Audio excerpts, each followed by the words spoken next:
Celeb Savant, Barrett Edelstein. We're at Solid Gold Podcast in Johannesburg, Randburg, Johannesburg, South Africa.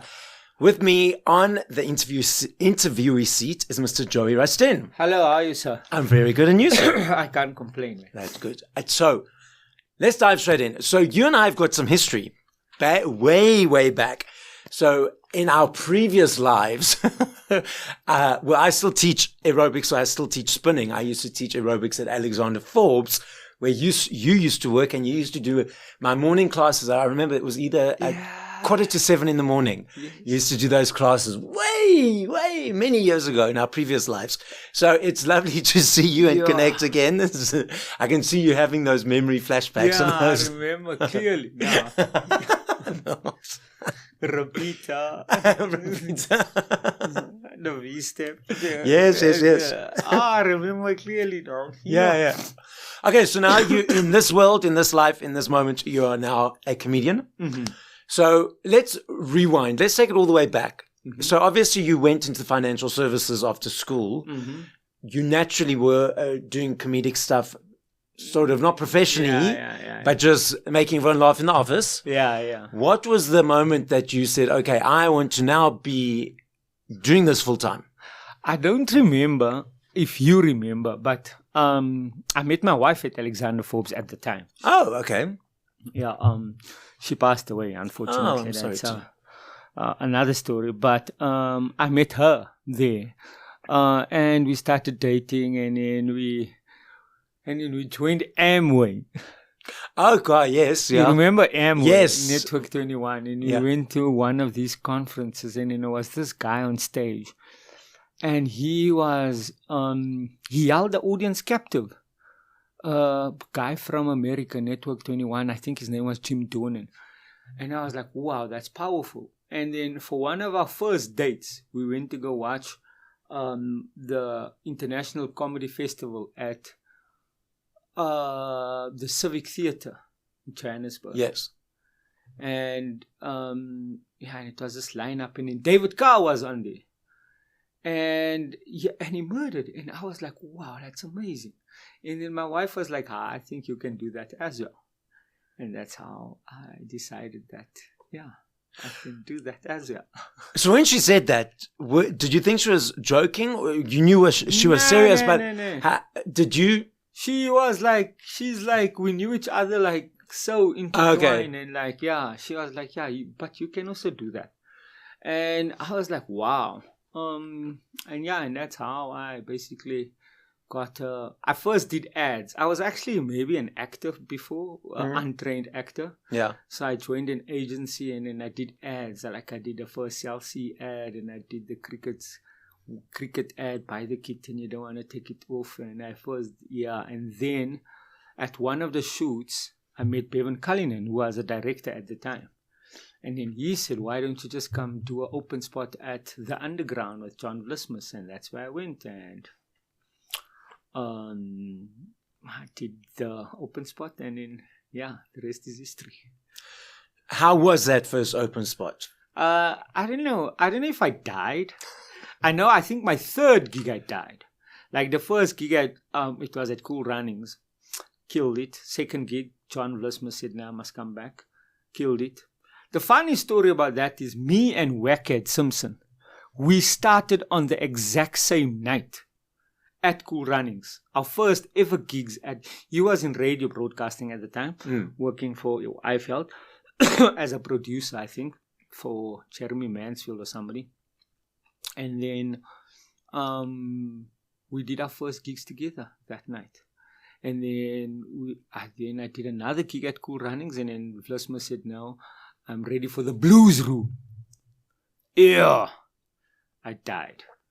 That was in Village Walk. Oh, Village Walk. Oh, yes, that's right. The Village Walk, that was a tough gig when I started. But and then it became like a good gig after that, because it was lots of international people coming there to the Balalaika Hotel. So the experience that I've gained from there was amazing. So becoming professional in the comedic space, at the beginning, were there any parts of it that surprised you that you didn't realize would be parts of it, which is part of the process? I don't know what you mean by that question, but I'll tell you, I studied BSc at university, and I failed. I got the F7. But the things that I've learned in the time I studied BSc, I often speak about on stage, and people don't know that. Yeah, I speak about evolution and, Okay. and protozoa and all those things. Yeah, so it was surprising that the stuff that I wanted to become, I did not necessarily become, but I was able to use that in my stand-up. Similarly, use financial stuff in my stand-up. Yeah. What do you love about comedy? The vulnerability, right? And my mother used to say, you must do what you do because you want to do it, and you must do it with enjoyment, and that enjoyment be your reward. So when you go up on stage, Charlene Surti Richards once told me that with comedy, you are alone on stage. You're absolutely alone on stage, and then you have to be able to read a crowd, number one. Number two, these people came to come watch you, and they have certain emotions, and they have certain darkness about them. That's why they're there. And then you must be able to, as a soul, take in that darkness and impart happiness. Like, there's this energy, so they come with a certain energy. That energy, you have to pick up that energy. And then your whole goal then, even if they don't laugh, they must leave there going, oh wow, that's now some baggage off my shoulder. So that's what I love about stand-up comedy. We have this responsibility to do social commentary, and we need to take that responsibility seriously. It's very few people in the world that has the power to change people's perception, and comedians are one of those. So you referenced reading the room and reading the audience. Mm-hmm. How easily did that come to you? Was it a straightaway process of like, I've got it, or did it take time? It takes time. At first up, John Lesmer said to me once that the most important thing about being a comedian is to be funny. That's one. Number two, you have to be comfortable in your own vulnerability because you're vulnerable. Number three, a child, or autistic child, 9-year-old, can play Rachmaninoff and can play Bach, and he can play the violin, and is a child that is 4 years old. So children with the best intellect, the most intelligent children in the world, they can play piano, they can solve complex mathematical things, they can paint, but can they tell a joke? Do they understand that there's different levels of your timing must be in? You must be able to think about something that make the crowd think that you're taking the crowd in this direction. And then you know that once the crowd is on that direction, then you're going to come back with something that is completely take the crowd off guard. So that's a complex way of thinking. So you have to be... And that's what I love about comedy, because it takes you deep inside your own soul and your mind. So children, it's very difficult for a child to go up on stage and do 5 minutes. Yeah, you've never ever heard of a 10-year-old comedian killing it, but you've heard about a 10-year-old pianist that plays Rachmaninoff, or that 11-year-old that's got a actuarial degree. Whereas in comedy, it's got all three things together. You have to have empathy. You have to be able to understand the next person's feelings. You have to come from a place of empath. You have to be some sort of empath. And then also the complexity of trying to take somebody on a journey and then completely bringing them back to another journey that they did not expect.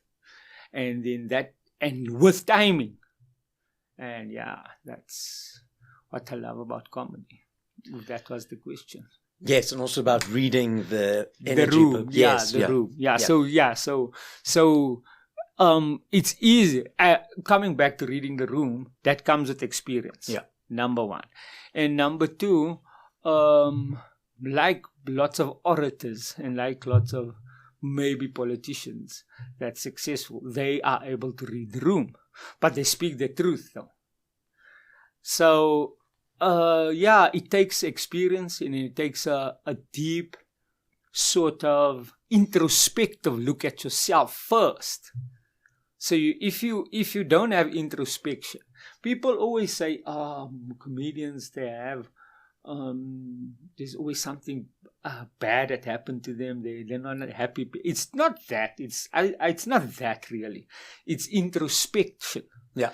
Most comedians, especially the really good ones, I think, are more introspective than intelligent. You have to have some sort of intelligence. Yeah. But you have to also be introspective. And that introspective sometimes is then misdiagnosed as a psychological label. So they have some sort of trauma attached to it. And that's why they say, comedians is going to commit suicide and all. It's just, I think it's introspection. A great example right now is Jim Carrey. Genius. So, and he roughs the people, the feathers, but what he did and Andy Kaufman, for instance, it's like they're so introspective and they see the world so differently. Yeah. That if you have a bad spirit, sometimes it will rub you up the wrong way. Well, I love what you said about that. It's interesting because most people in the world don't introspect. They project. So they project all the blamings of whatever has happened to them onto everyone else. That's the irony. The irony is that comedians seem like they're projecting all the time. Like, it's the irony. It's that a comedian can roast anybody and can make fun of anybody because of the introspection. So it's the irony. So now people that come to the audience, they come with some sort of projection. Yeah. So you say something and then they find offense in it. Mm-hmm. It's not necessarily what you said. It's their information that they have about what you said that will irritate them or offend them or make somebody laugh as loud as they can. Yeah. You know? Well, I mean, so I'm a Reiki master and we learned in Reiki about the mirror effect. Oh, wow. So the mirror effect is basically that if any situation, experience or person allows you to feel a perceived negative emotion, it's because they're mirroring something within you that you have not yet acknowledged about yourself. Yeah. So that's exactly what you just said. Yeah. So in different words. Different words, yeah. First, look at yourself in a mirror. Yeah. If there's something really bothering you deep down, what I said, deep down in your own self, maybe you didn't come to terms with that for yourself. And then now it's cognitive dissonance. That's my show. My show is called Cognitive Dissonance. Okay, so now you reference about irritating and ruffling feathers and so forth. The last number of years, we've had this cancel culture in society that if someone looks this way or says this or they find this in their past, some of it is relevant, agreed, but now we need to cancel them. How do you navigate that in your world and in your stand-up? Or do you actually take notice of it? If you have morals and you act morally, then there's no reason for you to get cancelled, number one. Number two, more often than not, the people that's doing the cancelling is the immoral ones because they see the worst in things. Like, for instance, there's a Sufi master, Sufism. There was a Sufi imam that said, if you go visit somebody and that person is willing to give you food and give you shelter, and the first thing you notice is the dust in that person's house, don't ever go visit that person again anymore. Not because his house is full of dust. Yeah. It's because your heart made you notice the dust first. That's interesting. Now, So, carry on. to end it about cancel culture is that if you have certain morals or if you act in a certain way, like you know what's right and wrong. You can't make me believe that something that is completely wrong for me, that I'm against, and I have to accept it and I have to promote it. You can't. You can't. Like, for instance, a good example is my friend was saying, yes, I like to play with myself, but I do it behind closed doors. Because if I do it in the street, people will be like, this guy is crazy. Yes.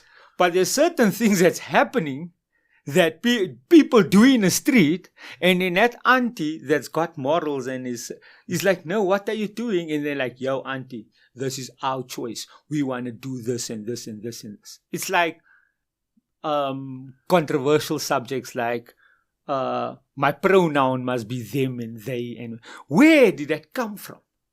Where did that come from? Like, a snail is a snail. It's a hermaphrodite, a snail. You must remember, a snail is asexual. It's got both things. It's got both sexual, or like a platypus also. You're not going to say they, them, whatever. It's a female today and a female tomorrow because it can change its sexes. But again, that's an intelligence thing. So you can't force me to say you are a female when I know you got a totterman. That is like biologically. Yeah. So it's a what's this thing called? Controversial subject. It's a very controversial subject, and people get cancelled for that, unfortunately. Yeah. So yeah, I think if you have morals and if you are empath and if you do lots of introspection, then there shouldn't be a worry for to be cancelled, and you would never cancel anybody else. Yeah. There'll be no need for you to cancel anybody because your soul is calm. The people who cancel other people, their souls is not calm. So they need a let out and go, yeah, I waited for that. Yeah, I waited for that. Yeah, you do. So there's certain people like Donald Trump. He's like, the evidence is there. Epstein, the evidence is there. Yeah. It's not like, oh wow, they went to go make something up. So there's a difference also. P. Diddy, you can't, it's not like you made something up. Yeah. So there's a fact. There's and the evidence. Truth, yes. And then there's the evidence. Exactly. You know? Like, and then you get other people, just because I don't agree with that person, now you're going to, it's called the attribution error. We will attribute the attribution error and pluralistic ignorance. That's what it's called. And also the streetlight effect. So the streetlight effect is you'll get information that from your easier source. So your mother will say, this is brown. That's the first information you'll get. Your father will say, hey, this is light brown. That's the second information you get. Your sister will say, no, that's not brown. So, but the streetlight effect is when you Google, you do only the first page. Now with ChatGPT it's different. But with Google, you only look at the first page. Yeah. And that's the first information you get. And that information is skewed because it's the most popular information. It's not necessarily the most truthful information. And also paid for. And it's also paid for. Yeah. So it's the most paid for, and so it skews a whole subject matter. That's the streetlight effect. Number 2, you have the attribution error. So you will attribute good deeds if your ally or your best friend does something really good, you attribute that to his character and say, Caleb is a great guy. He is a great, because we're friends. Then your enemy, who can be better than your friend, but just because you don't like that person, you attribute that good deeds to his situation. Oh, anybody can do good things in that situation. Okay. No, anybody can do good in that situation. Then, when your ally or your close friend does something bad, you attribute that to his situation instead of the character. Okay. Then you'll be like, shame, and it was that situation. That's why he acted that way. Whereas your enemy, if he does something bad, then you're like, you see, it's his character. He's an ass. He's this and that. Yes. It's not the situation. It's called the attribution error. And then the more people that think like that, it becomes pluralistic ignorance. Why do you think Trump won? Pluralistic ignorance. Because there was a streetlight effect. All the MAGA people only got information from that source. And then they created an enemy and an ally. And then, so for Trump, for the MAGA people, Trump is the ally. So if he does something bad, it's the situation. Yes. It's not him. Whereas Where the you Democrats, see the pictures. yeah, where the Democrats does something bad, they're like, you see, it's their character. It's in their character. And then if lots of people together think like that, and then we have world wars and stuff like that. Nonsense.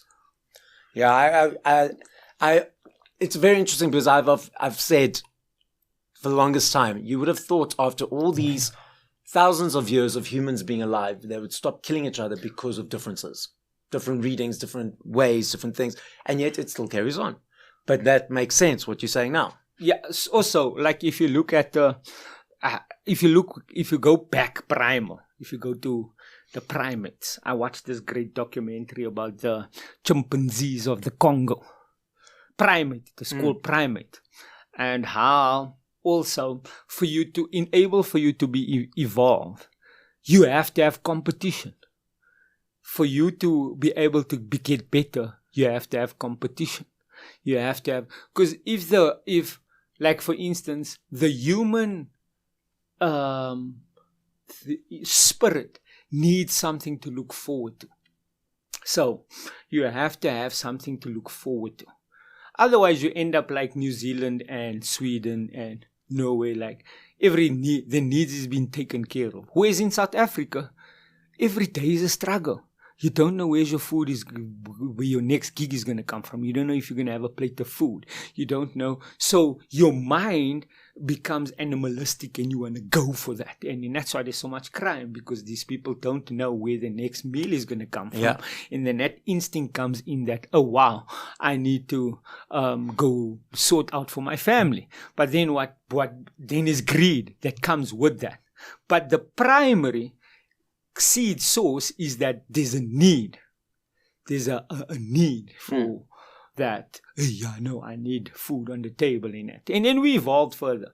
For Maslow's theory of hierarchy say that the basic human need is food.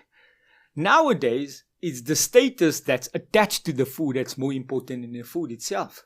That's why there's a guy that can eat milk and bread, but because he wants some sort of status, he'll go rob a cell phone to go buy him Nando's.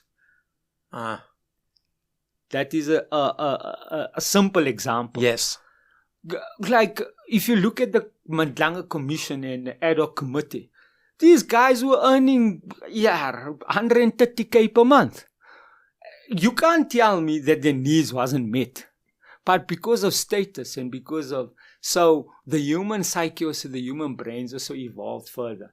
Like Maslow said, no, the basic human needs is food and shelter. And I thought, there's this thing called the scarf theorem now, where status, certainty, autonomy, relatedness, and fairness, that is now this theorem. That's why there's cancel culture, because everybody wants to feel like, I want to be autonomous. I want to make my own decisions.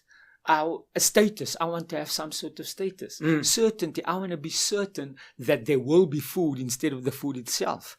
Then relatedness, I want people to really be forced. You must be able to relate to what I am going through now, even if we don't. And then fairness, then you're going to feel like you've been treated fairly. If all those things are met, then you'll find that somebody is happy. But those things are external things. You have to come back to the introspective self. And then you go, but I do have status in my family or in my community or for me. But what's also interesting is what you're saying is that a lot of people want to achieve that through the filter of social media or the computer and not in real life. Yes. So That's another thing. So so that evolution takes place. Although that's why you have mass shootings in America, for instance, because those things weren't met in in front of the screen. And then that guy's like, I am going to go show the people now. I'm going to the school and I'm going to shoot these people up. Because maybe he didn't have status in the chat group he was in. There was no certainty that this girl that he sent a message is going to send him a message back. He didn't feel like he was doing the things because he wanted to do it. He was pressured by other people. So there was no autonomy.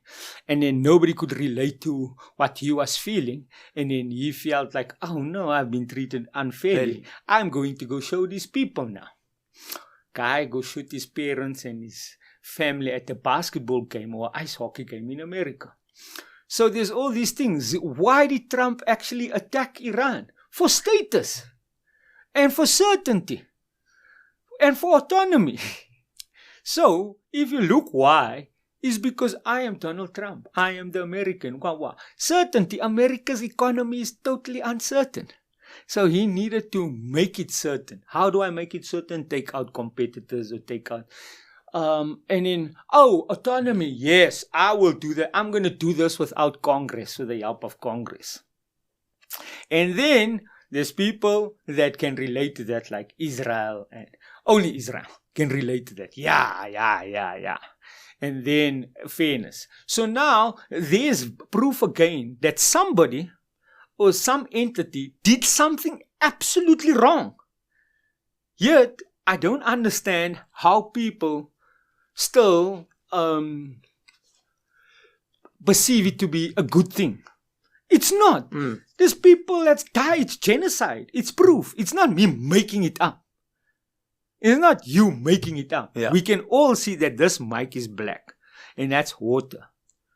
It doesn't matter what you say. You can say, oh no, that's liquid. Yeah, it is liquid. It's drinkable. Yeah, it is drinkable. It's water. So you can't change the narrative. It is there. But there's still people that makes the mistake of attribution error and pluralistic ignorance. And why? Because there's no introspection happening. Yeah, it's supposed to be comedy, man. What am I talking about? Okay, so let's go back to the comedy. I'm loving this conversation, though. Let's go back to the comedy. Tell us, how do you create your set? Is it a sitting down, writing, experiencing, observational, obviously introspection? How do you create your set? So you want to speak about concepts. So this, how can I make this funny? Because this information is important. Yeah. How can I speak about cognitive dissonance in a way that people can understand it and be funny? You remember I told you about those levels? Yeah. Those 3 levels to take people on their journey. And then, so there's certain, in my old age, yes, I've been doing this for 25 years now. In my old age, it's important for me to get the audience and buy in on that journey.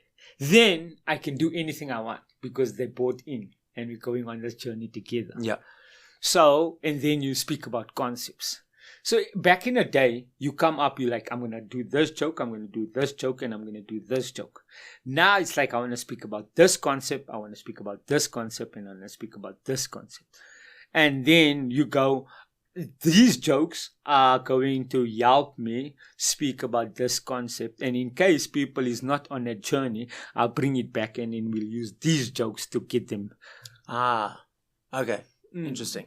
Now, obviously, you bring the same intention to whenever you're on stage. What is the difference for you between headlining your own show and sort of being on a lineup with different comedians?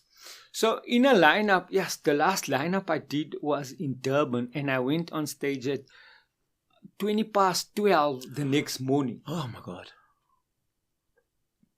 That's a long wait. A long wait. And people went overtime and stuff and what. But you still want to give the audience that time. Why? You still want to. So it's a cathartic experience. It's both. When you're alone and when you're in a lineup. You must see it as a cathartic experience, using your art to get over a depressive state, whether it's yours or the audience's. So, there's not a huge difference. Whereas in a lineup, you just come with the gags. There's no time to take people on a journey. Okay. You have to come with jokes. You have to be funny. Whereas if it's your own show, you can take people on a journey. Yeah, and I like that. I like taking people on a journey. Are you still doing acting? Yes, when I have an acting gig, I do the acting gig. There's a movie that's releasing this year, hopefully, with me and Boer Bosch. And then hopefully we're shooting 2 other movies this year. I don't know if it's going to be there or not, but yeah. So is this always comedic acting, or is it? No, I think the awards I won was for serious roles, eh? And what do you love about acting? You can always, I think that's the wrong question. Okay.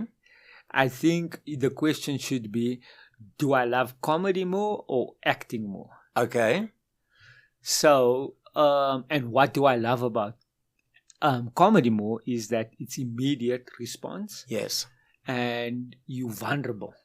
Whereas in acting, you can always come back. You can always cut and you always come back, and you can always but the one thing I love about acting is that you're somebody else. Although you're yourself, you're somebody else.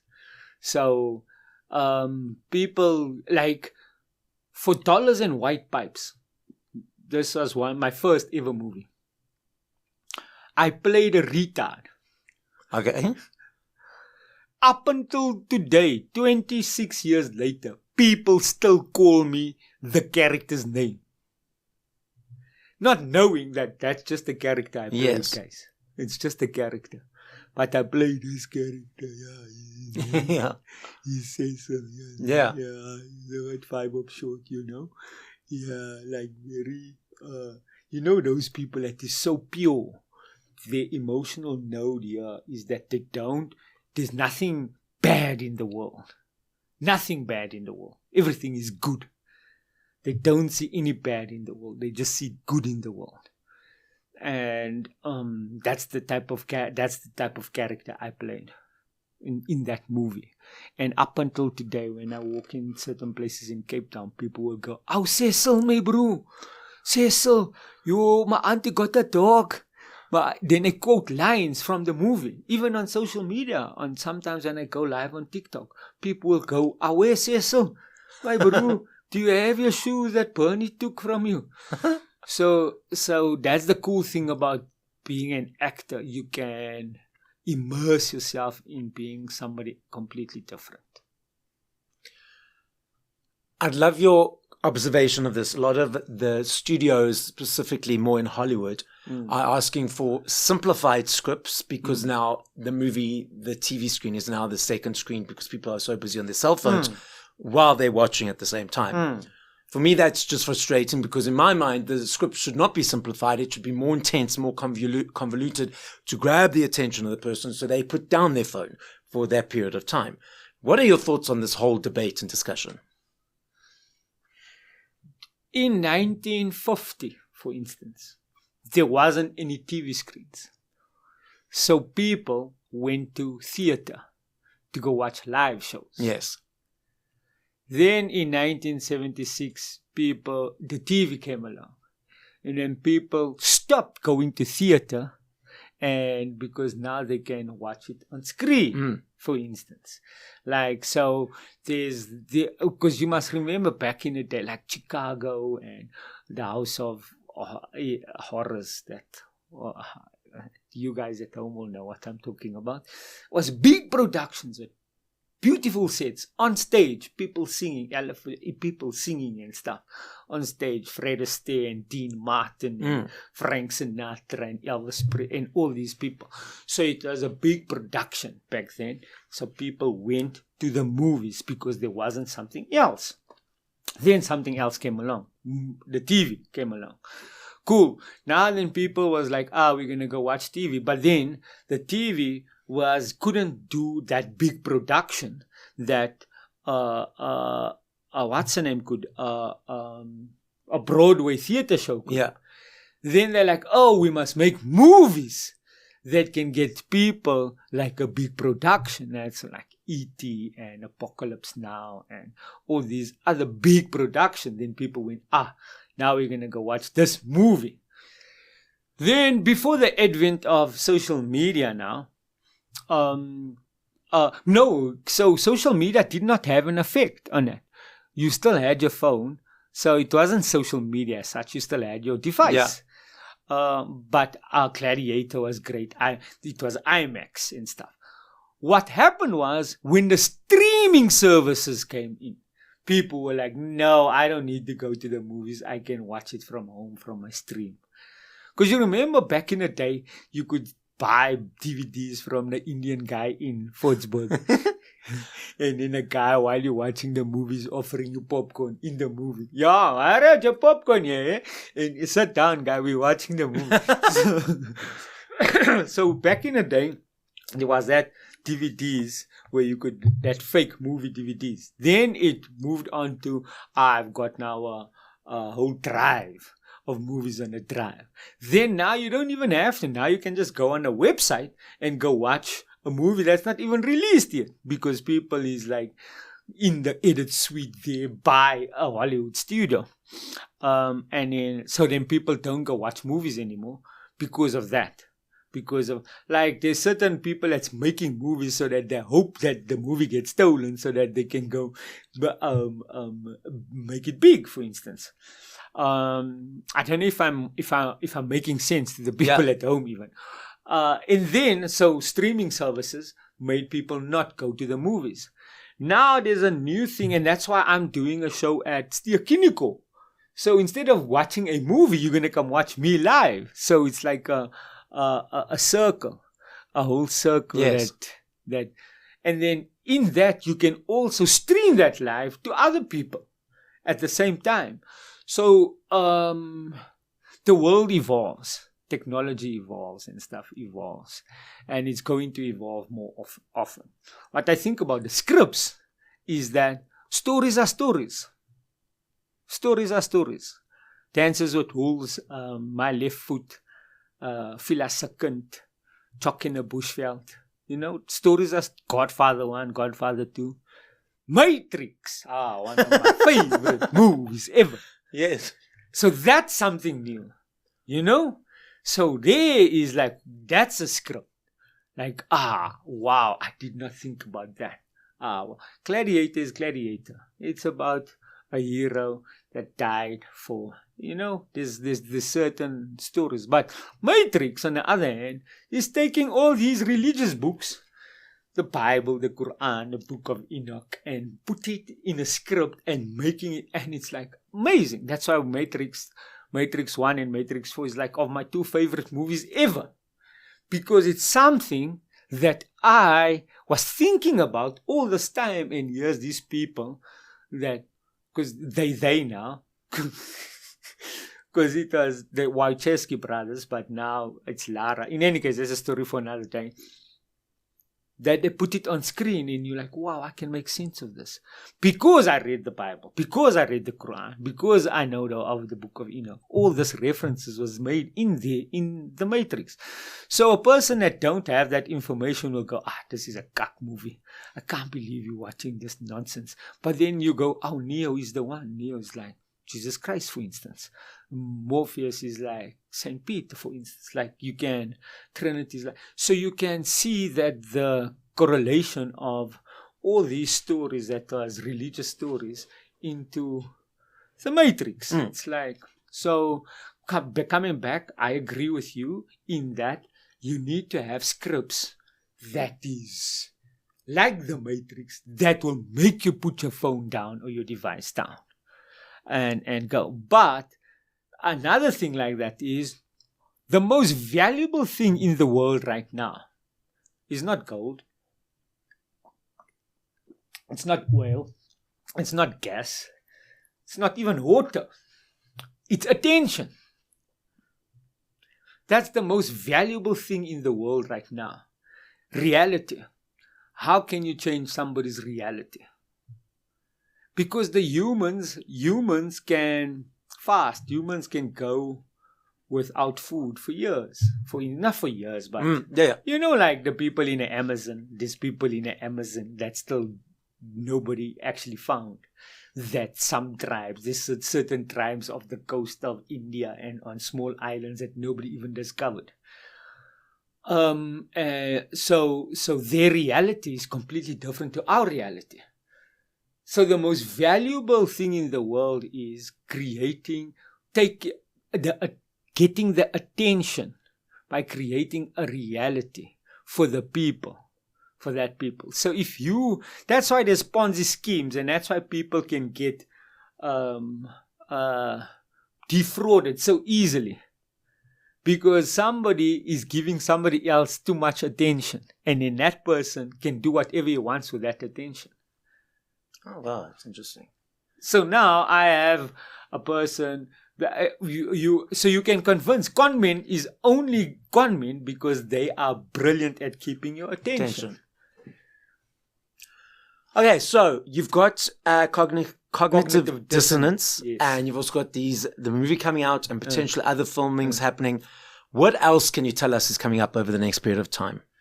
So I'm doing that show there at the 4th of April. Doing a great show at Sibaya Casino. That's going to be a marvelous show. The 27th of March, I'm doing the show, Cognitive Dissonance, also in Rosebank,